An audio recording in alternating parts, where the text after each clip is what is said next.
Quelqu'un me disait, le leadership, c'est à nous. Les femmes naissent avec le leadership. Très tôt, on naît avec. L'extérioriser, la famille nous aide. J'ai été aidée par ma famille. À commencer par mon père, qui m'a dit un jour, Binta, le jour où tu pourras satisfaire à tes besoins sans demander à quelqu'un, tu deviens patronne. J'ai grandi avec l'idée là. La deuxième personne qui m'a soutenue dans ça, c'est bien sûr mon mari. Le jour où je lui ai dit, je veux créer une ONG, et dit, mets-toi à la table, on va écrire ensemble les statuts, les règlements intérieurs. Donc, il m'a motivée. La troisième personne que je vais citer ici, c'est Mme Nampadi Mamadasuba. Elle n'est pas dans cette salle, mais je vous prie de l'applaudir. Elle a dit, Binta, tu peux faire quelque chose. Bien. Partout où elle doit passer la parole, elle dit non, c'est toi qui vas parler. Ça aussi, c'est le mérite de nos grandes sœurs. Le fait de nous laisser passer devant parler. Sans ces appuis, on ne peut pas être leader. Il faut le reconnaître. Et ce qui m'a beaucoup plus marqué, c'est en 2010, quand je suis venue au CNT, pour la première fois, j'ai vu M. Condé. En plénière, ça discutait.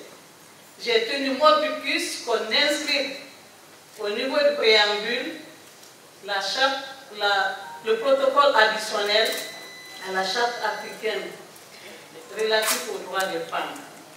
Les juristes ont dit non. J'ai profité, j'ai pris le micro, je n'avais pas le droit, mais j'ai dit il faut que ça soit dedans. On a mis la déclaration universelle des droits de l'homme. J'ai dit non, nous ne nous reconnaissons pas dans ça. Et Hadja Rabia, qui s'est rappelé à son âme, elle a dit si on met cette phrase dans le préambule, ça va gâter quoi? Ils ont dit ça ne gâtera rien. Dis donc, ce que Binta a dit, il faut mettre dedans. Ça a été mis dans le préambule de la Constitution de l'Union. Et c'est ce jour que M. Condé m'a découvert. Il attendait, après la plénière, il a demandé qui est cette femme. Il était secrétaire général d'alors à l'Assemblée, au CNP. Il m'a fait venir dans son bureau. Il dit, qu'est-ce que vous faites? Vous venez de quelle structure? Je lui ai expliqué que c'est la CONAC-DCF. La CONAC-DCF, c'est la Coalition nationale de Guinée pour les droits et la citoyenneté des femmes. Créée depuis 1998 par Mme Nampadi Mamadasuba, Hadja Sarandaraba, qui ne sont pas dans cette salle. Voilà d'où j'ai tiré mon inspiration pour être femme leader. Depuis ce jour, j'ai commencé par l'enseignement, j'ai dit que 8 ans j'ai enseigné. Après l'enseignement, je suis venue, j'ai dit non, il faut que j'aille encore. Et j'ai osé intégrer un milieu où personne n'a intégré, c'est le milieu des prisons, pour assister les femmes qui étaient détenues dans les maisons d'arrêt.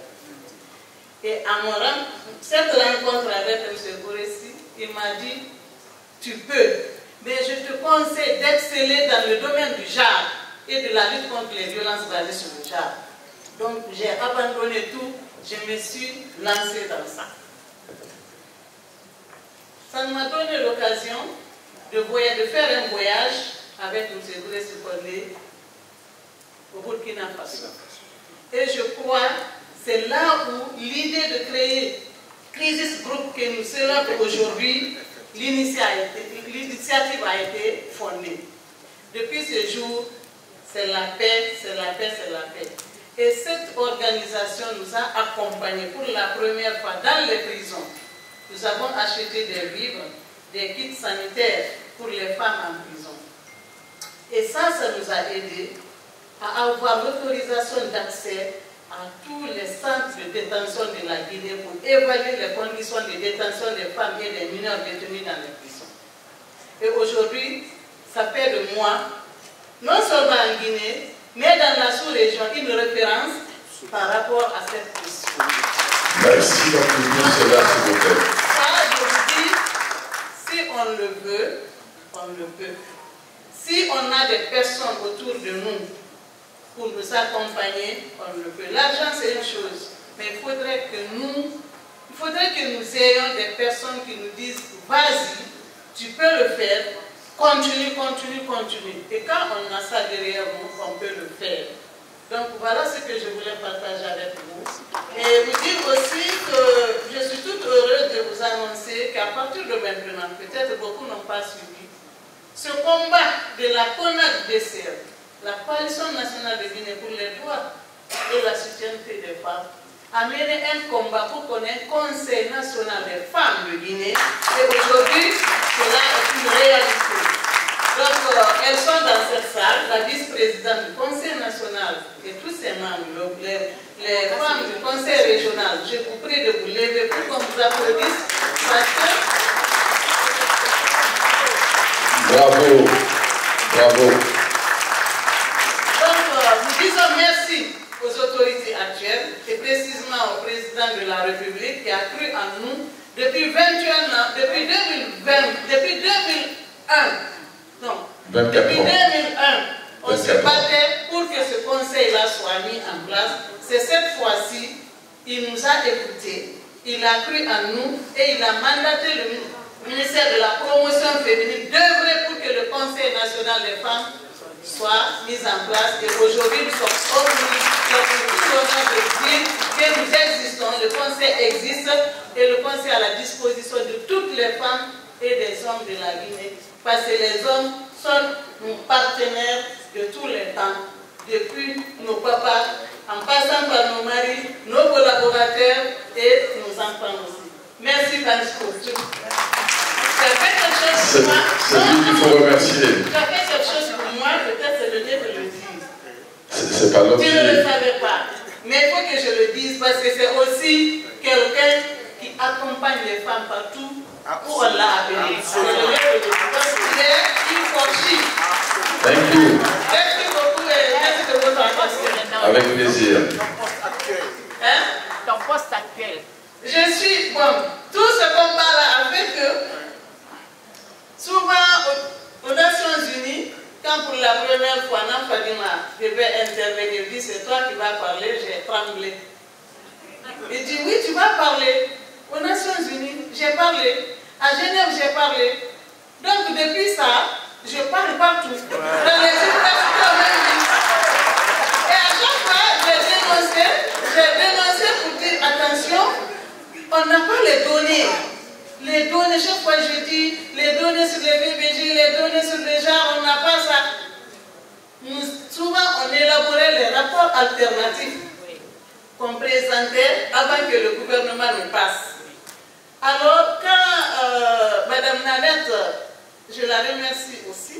Ancienne ministre de la Promotion féminine. Voilà, ancienne ministre de la Promotion féminine, Mme Nanette Conté, quand il devait faire des propositions pour occuper un poste au ministère de la Promotion féminine de direction générale, il y a eu beaucoup de propositions. Elle a dit, tenez, moi je connais une dame qui peut occuper ce poste parce qu'elle a toujours réclamé des choses.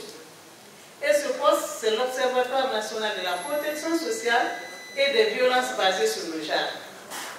Donc, un bon matin, je me rappelle, c'est le jour où on a fait l'enterrement de Aminata, la sœur Aminata Touré, paix à son âme.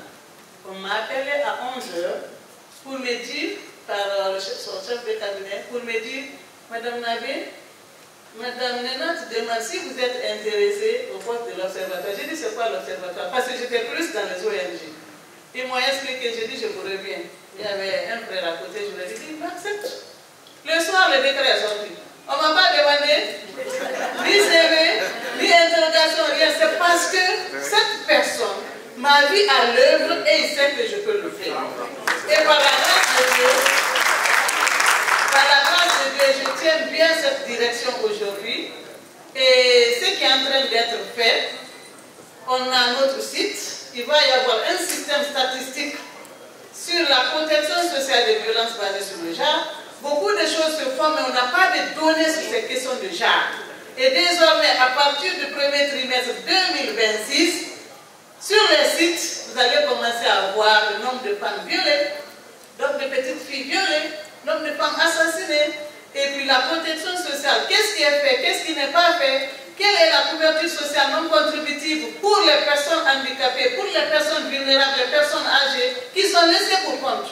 Donc cette direction, c'est ça son travail, c'est pourquoi c'est une direction générale qui est NPA, qui a l'autonomie de gestion et de finances et de gestion, donc qui est aux côtés du ministère de la promotion féminine pour capitaliser tout ce qui est en train d'être fait dans le domaine du genre, des violences basées sur le genre, mais aussi de la protection sociale. Voilà ce que j'incarne à ces moments-ci, en plus de tout ce que je fais avec les femmes, que ce soit au niveau rural et au niveau urbain.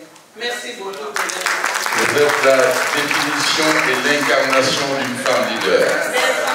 On l'applaudit encore une fois.